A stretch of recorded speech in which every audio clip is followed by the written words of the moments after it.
Да, сегодня такое вот событие, мы на фоне цифры 169 числа, 169 матчей провел наш Александр Сергеевич Крестинин с нашим клубом.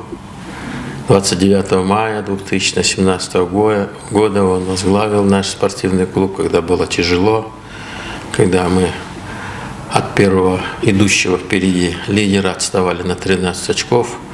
Это и руководство клуба обратилось к Крестинину Александру Сергеевичу, и он дал согласие. И 4,5 года он наш возглавил и 4-жды привел наш клуб к чемпионству в стране. И первый же год 13 очков отставания в первом круге, и в конце 1 очка не хватило, понимаете? И так было бы 5 пятикратный чемпион, да? Ну что я могу сказать о Александре Сергеевиче, да? Это личность, это находка для кыргызского футбола. В такой период, когда он пришел, начал играть в Нефчи, потом возглавил как тренер, сделав его чемпионом из маленького городка Кыргызстана.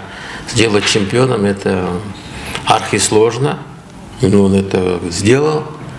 И все взоры нашей федерации футбола и нашего клуба обратили к нему, и он начал возглавлять наш клуб и одновременно клуб сборной страны.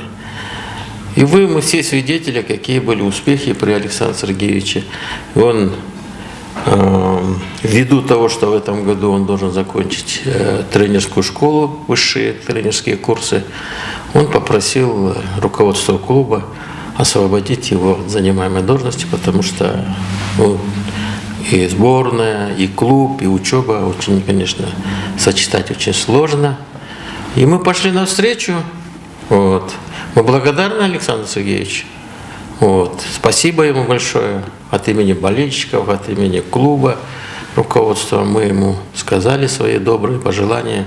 Он не уходит, он в Кыргызстане возглавляет сборную, а костяк сборной — это клуб Дордой.